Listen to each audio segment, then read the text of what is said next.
Today we see the release of the 97th set in English for the Pokemon trading card game, and this one's called Obsidian Flames. And I'm going to do a quick look at my personal favourites for the artwork, top 25 cards that I've chosen as my favourite artworks, and this is a personal choice, obviously. I'll go through them fairly quickly. So at 25th place I've put Yoyoka doing Kangaskhan, and I like this a lot, but it's not particularly exciting, but it's Yoyoka, great artist, one of my favourites, and I like the colour choice, especially that lilac sky. In 24th place, put these up here. 24th place I put Ghidorah doing Bisharp, brilliantly painted, very competent painting. I'm not particularly a fan of the location, which is a bit grim, bit of scaffolding, but it's a very good piece of painting. It's really very well executed. So that's number 24. 23rd place, I've gone for Korea doing Pidgeotto, and the lighting in this is excellent. The colour palette, excellent. Not a very exciting bit of...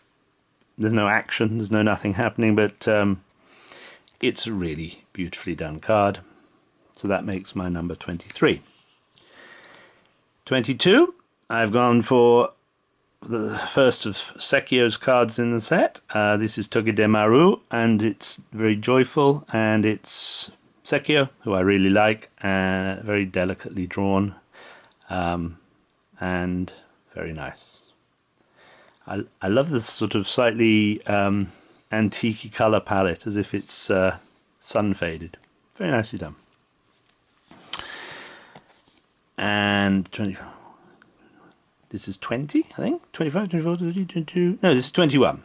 So we've gone for Soso's Mawile, and I think it's beautiful. So, I mean, Soso's very good, and the composition of this one is particularly strong. So that's Soso at 21. At 20, I've gone for Okacheke's Diglett. I think it's the only card that Okacheke did in the set. Okacheke is great. This is not a particularly inspiring card because there's not much you can really do with a Diglett, but Okacheke is done about as well as one can do with a Diglett. Strong lighting, shadow, bit of background, but it makes my number 20. Hole Diggin' Noggin. Yes. Right, at 19, I have gone for Koiki Saito's Belly Bolt. I'll start pulling these out actually to see them better, because these frosted sleeves rather mute the card. I like Belly Bolt as a character, and Koiki's done a really nice job with this one. Very clean cartoon style, as always. Then I have gone for, this is number 18, is it? Oh, I don't know. We'll go 25, 24, 23, 21, 20, 90. This is 18. And this is another Koiki Saito. This is Finizen. Koiki is just an excellent artist. He's done a Dutch tilt on this one. Yeah, great artwork. I'm not going to remember the numbers of these, so I'm just going to run through them in the order. Next up, I have gone for Charcadet, and this one is by Sasuruta. Ooh, let's see if we can find the Pokeball. There it is over there, at the background. I really like, I'm collecting Charcadet cards because I like Charcadet a lot, but very nicely done card. Next up, Bun Toju doing the Darkrai. Bun Toju had done the art rare of Mewtwo, which, isn't out in English, is it? It's out. Yeah. Is this the first English card they've done? I guess it probably has. It superseded the Mewtwo. Yeah. Yeah. I don't really like Darkrai very much. It's a terrible admission, but they've done a very dark card, very dramatic. So let's have just a recap. Try and get myself back in order. 25, 24, 23, 22, 21, 20, 19, 18, 17, 16. Right. And number 15. Yukimori. I never know where to place Yukimori's cards because they're not really comparable to anybody else's cards. They're not, it's a photograph of a figure. But this one really appeals to me. I mean, I'm a huge Lilliput fan, but this is probably one of my favourite Yukimoris for a very long time. But I really don't know how to place it in comparison to other people because you just can't. You can't. So that's number 15. Number 14. Kurumitsu. I'm not as big a fan of Kurumitsu as a lot of people. They're very acid trip colours. But I think this is a very, very good card. It's probably my favourite Kurumitsu card so far. I mean, they've been given Magneton. Magneton is not an easy Pokemon to do anything interesting with, and there are so many Magneton cards. It's kind of a joke how many Magneton cards have been released in the Pokemon trading card game, but that's a completely different take on Magneton, and I think it's brilliant. So, it's number 14, I think. I'm going to forget these numbers. Okay, number 13, I've gone for another Koikisaitu. This is Toedscruel. The autumnal colours is just lovely to complement the colours of Toedscruel. That's great painting, isn't it? And that really is. He's a master painter.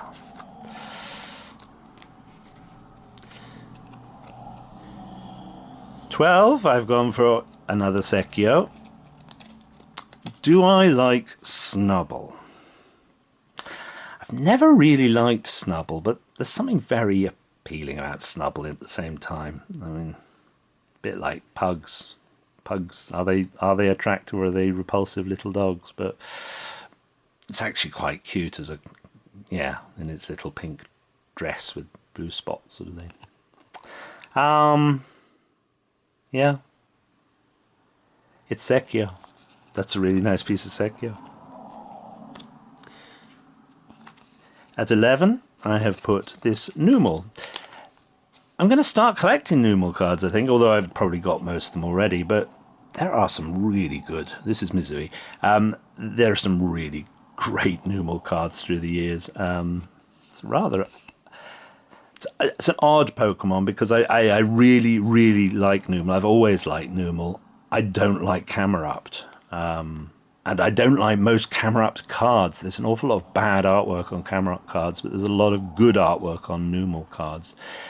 This is an excellently done one. I mean, if you've seen any of my previous videos, you know that I like these thick black outlines that Fukuda did in the Heart Gold Soul Silver era.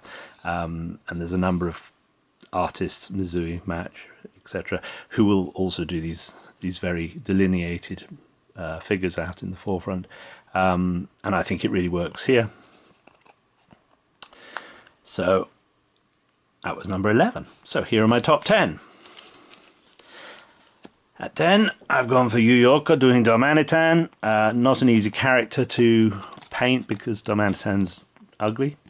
But that's a really great card. Yuyoka, one of my favourite artists. Great card. Yep. 9th place, I have gone for Heatmore. Hang on a sec, let me get it out. Not easy. And this one is by, let me just remind myself, Otumami. Otumami? You know, my eyesight is so bad. It's not an artist I could tell you anything about. Heatmore is not a popular character. I've always liked Heatmore. It's a bit weak in the Pokemon game, so doesn't get a lot of love. But that is great art. Yeah, composition great, drama, lighting, everything, execution of it. Top card. Right, so that's number 9. Number 8, Murando.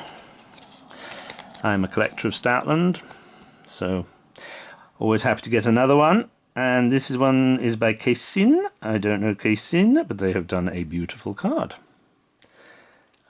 Yes, indeed. There really are.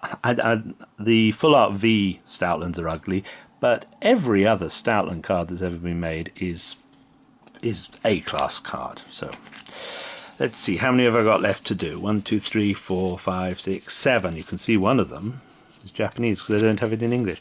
1, 2, 3, 4, 5, 6, 7. Yes, 7. So let's do the top 7. Kodama, another Finnezen card. I prefer this to Koiki Saito's one, though they're both good. They both make this list. But I am a big fan of Kodama's art, and my goodness, that is a great painting. Excellent. In 6th place, we have got Yoshioka. Again, I don't know some of these artists. What makes this? Well, I mean, okay.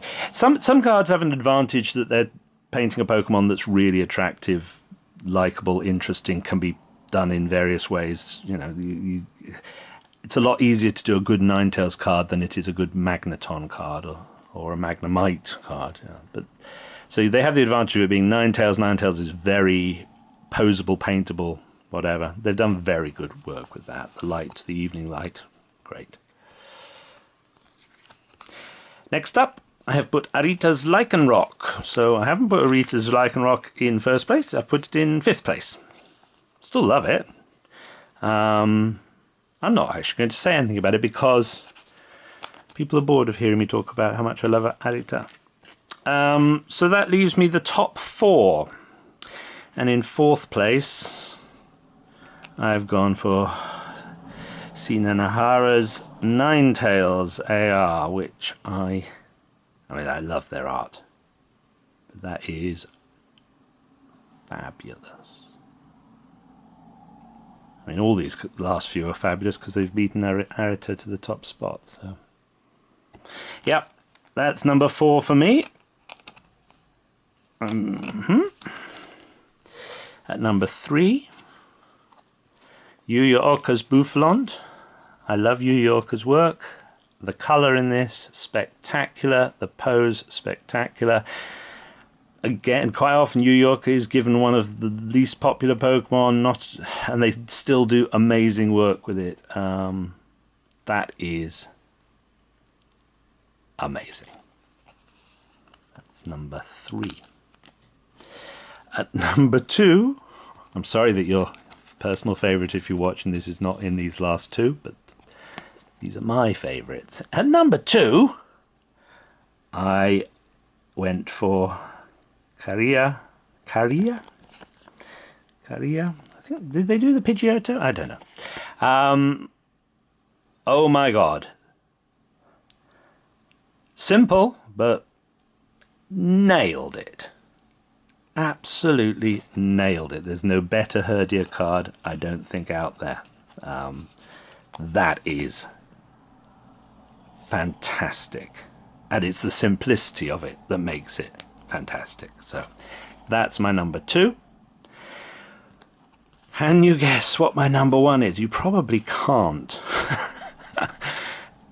Mainly because nobody's watching this. That's fine.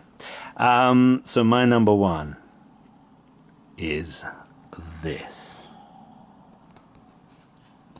And this artist is called, oh my goodness, this is a test for my eyes. It's Satoma. I think it's Satoma. I do apologize if it's not, if it's Sasos.